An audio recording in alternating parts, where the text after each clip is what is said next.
I got mail in PlayStation 4 and the customer said no display. So let's check. First I see if the console get a white light. I get a white light. I connect the HDMI cord and I will see. I got a picture, but it's come with issues.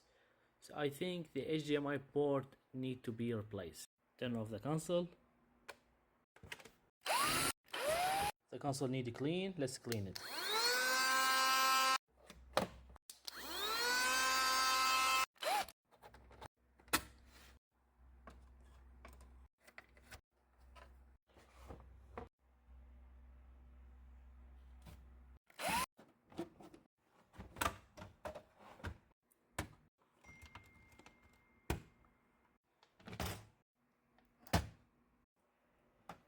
Yes, as you can see, the HDMI broken.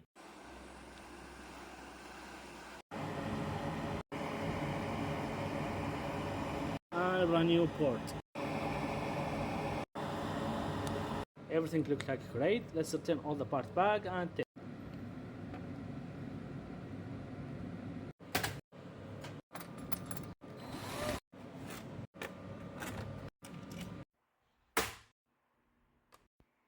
The console is fixed. Let's ship it back to the customer. Thank you for watching. If you have any question, please leave a comment.